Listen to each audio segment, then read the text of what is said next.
Magandang araw po sa inyo lahat. Ako nga po pala si Mayet. May ibabahagi po akong kwento sa inyo na talagang nagpandindig ng balahibo ko at nag-iwan ng malalim na takot sa aking puso.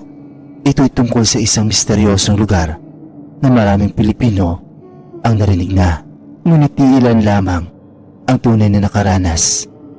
Ang lungsod ng Biringan. Bata pa lamang ako ay naririnig ko na ang pangalan ng Biringan.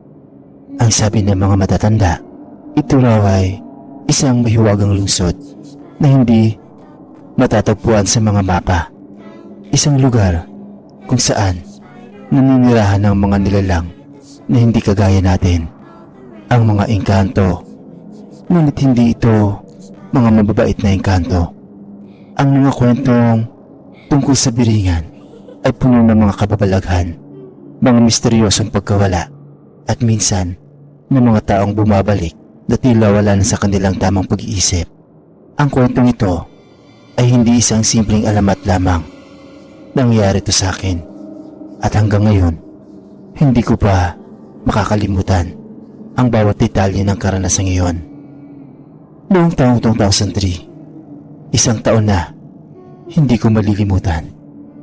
Ako ay naglalakbay papunta sa isang probinsya sa Samar upang dalawin ang aking mga kamag-anak. Nakasanayan ko na pumunta sa probinsya tuwing bakasyon dahil tahimik at malayo ito sa ingay. Doon ko rin natutunan ang iba't ibang tradisyon at kwento ng aming lahi. Isang gabi, habang nakaupo kami ng aking pinsan sa harap ng bahay ng lola namin, napag-usapan namin ang tungkol sa Biringan. Napapansin kong laging iniiwasan ng mga matatanda ang paksang iyon. Ngunit kami ng pinsan ko na si Alma ay labis ang kuryosidad. Sabi nga nila, curiosity killed the cat. At hindi namin alam na ang pag-uusisa namin tungkol sa lugar na iyon ay magdadala ng malalim na takot at bangungot sa aming buhay. Mayet, gusto mo bang makita ang Biringan? Tanong ni Alma. Habang kami nagkukwentuhan, maraming nagsasabi na pwedeng makita iyon kapag gusto ng mga engkanto. Napangiti ako at nagbiro. Bakit naman hindi? Gusto ko rin makita kung ano ba ang itsura ng lugar na iyon. Sabi nila, napakaganda raw ng lugsod na iyon, diba? Ngumiti si Alma, ngunit may kakaibang ningning sa kanya mga mata na hindi ko maipaliwanag. Parang seryoso siya sa kanyang tanong. Ngunit sa mga oras na iyon, hindi ko pa lubos na nauunawaan na magiging epekto ng kanyang pag-anyaya. Kinabukasan, nagimbita si Alma na magpunta kami sa isang lugar malapit sa Kakawayan. Sabi niya, gusto niya akong ipakita ang isang magandang tanawin mula sa isang mataas na burol na kung saan makikita ang dagat. Gabi na nang nagdesisyon kaming pumunta doon. Sa probinsya, medyo normal na ang maglakad-lakad kahit sa gabi dahil sanay na ang mga tao sa mga kagubatan at bukirin. Ngunit noong gabi ngayon, habang kami naglalakad, parang may kakaibang pakiramdam akong nararamdaman.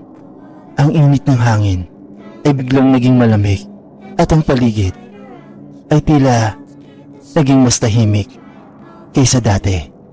Alma, sigurado ka bang maayos ang lugar na pupuntahan natin? Tanong ko.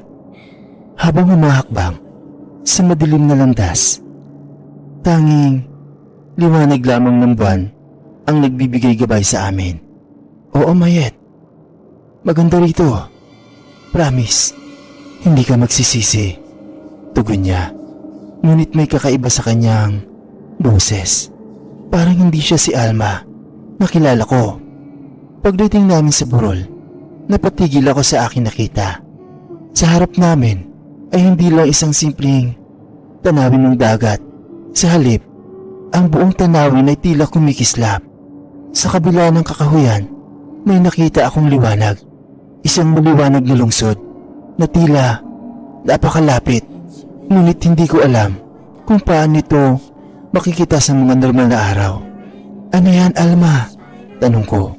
Ngunit bigla siyang natahimik. Ngunit bago pa man ako makapag-react, biglang sumigaw si Alma. Bringan, narito na kami. Pagkasigaw ni Alma, bigla akong naramdaman ang pag-ikot ng mundo. Parang may hangin na malakas na umiikot sa paligid namin. At ang liwanag mula sa malayong lungsod ay unting-unting lumalapit. Sa isang iglap, ang dating madilim na paligid ay napalitan ng liwanag na parang tanghaling tapat sa harapan ko. Nakatayo ang isang lungsod, hindi isang ordinaryong lungsod, kundi isang lugar na puno ng mga gusali na tila gawa sa kristal. At yun po, hindi ako makapaniwala. Hindi ito ang lugar na makikita mo sa normal na mundo. Ang mga tao, kung tao man sila, ay naglalakad sa paligid. Lahat ay magaganda at gwapo. Ngunit, may kakaibang kasiyahan sa kanilang mga mukha. Parang mga ngiting puno ng lihim. Ang mga mata nila ay nagkikislapan sa ilalim ng liwanag ng buwan. Ngunit may kung anong bagay sa kanila na nagpaparamdam ng kakaibang takot sa akin.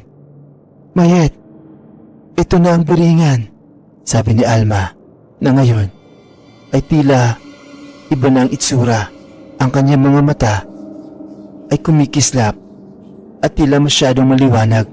Maganda, diba? Sa unang tingin, ang lugar nga ay parang paraiso. Ngunit, may isang bagay na tila mali. Parang isang bangungot na tila maganda, ngunit puno ng panganib. Sa likod ng bawat ngiti, hindi ko napansin na unti-unti akong nilalayo ni Alma sa liwanag ng buwan, papunta sa gitna ng lungsod. Habang naglalakad kami sa loob ng lungsod, napansin kong may mga bagay na hindi normal. Ang mga tao ay tila hindi gumagalaw ng natural. Parang may ibang bagay sa kanilang mga kilos. Mabagal, ngunit parang sumasayaw sa ilalim ng liwanag ng buwan. Biglang tumigil ang isang babae sa harap ko. Nakangiti, ngunit may mga matang malamlam. Maganda ka. Gusto mo bang manatili rito? Tanong niya. Tila ang kanyang boses ay nagmumula hindi sa kanyang bibig kundi sa hangin na nakapaligid sa akin. Sumama ka na sa amin. Dito ka nababagay. Napatigil ako at napaatras. Hindi, kailangan kong umuwi, sabi ko. Ngunit tila walang naririnig sa akin. Ang paligid ay naging mas maliwanag at ang mga nilalang sa biringan ay tila dumadami. Lahat sila ay nakangiti sa akin. Lahat ay nag-aanyaya na manatili sa kanilang paraisong puno ng kasinungalingan. Sa gitna ng aking takot, naramdaman ko ang malamig na hangin sa aking likuran. Hindi ko alam kung paano ako makakatakas. Ngunit alam kong hindi ako maaaring manatili sa lugar na ito. Hindi ito tunay na paraiso. Isa itong patibong. Alma, umalis na tayo rito, sigaw ko. Ngunit hindi ko na makita si Alma. Siya ay nawala na parang bahagi na ng lungsod na ito. Biglang may naramdaman akong kamay na humawak sa akin mula sa likod. Nang lumingon ako, nakita ko ang isang matandang lalaki na nakabarong. Ngunit ang kanyang mukha ay naglalaman ng kakaibang ngiti. Hindi ka na makakabalik, sabi niya. Dito ka na. Tila nawalan na ako ng pag-asa. Parang lahat ng aking nararamdaman ay unti-unting nawawala. Ang kanyang takot, ang sakit at ang pakiramdam na ako'y tao. Lahat ay tila inaalis sa akin ng lungsod na ito. Sa mga sandaling iyon, biglang may malakas na ingay na pumuno sa paligid. Isang tunog na parang kampana na nagmumula sa malayo. Sa ingay na iyon, biglang naglaho ang mga nilalang ng biringan. Ang liwanag ng lungsod ay nagdilim at ako'y bumalik sa aking ulirat.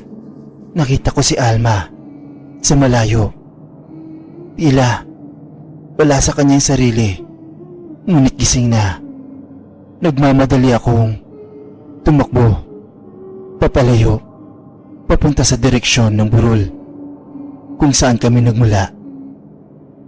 Naririnig ko pa rin ang tunog ng kampana sa aking likuran. Parang nagbubukas ng pinto pabalik sa aming mundo.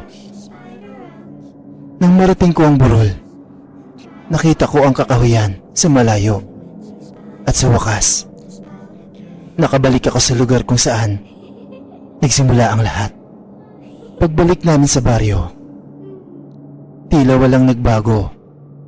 Ngunit alam kong may nangyaring hindi ko makakalimutan.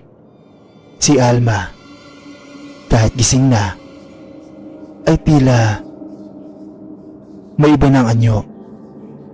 Parang wala na siya sa kanyang tamang diwa. Hindi siya nagsasalita ng kahit ano tungkol sa gabing iyon. At kahit ako ay hindi na bumanggit tungkol dito sa kahit kanino. Ngayon, habang ikinikwento ko sa inyo ang aking karanasan, ramdam ko pa rin ang takot na dulot ng lugar na iyon. Ang Biringan ay hindi basta-basta kwento lamang. Ito isang lugar na puno ng lihim. Isang lugar na maganda sa paningin, ngunit puno ng kasamaan. Sa pagtatapos ng aking kwento, gusto ko lamang ipaalala sa inyo na mag-ingat kayo sa inyong mga pinupuntahan. Hindi lahat na maganda ay ligtas, at hindi lahat ng lugar ay dapat bisitahin. Sana ay natutunan ninyo ang leksyon mula sa aking karanasan, at sana ay huwag ninyong tularan ang aking pagkakamali na mag-usisa sa mga bagay na masyadong misteryoso. Hanggang dito na lamang po, at maraming salamat sa inyong pakikinig.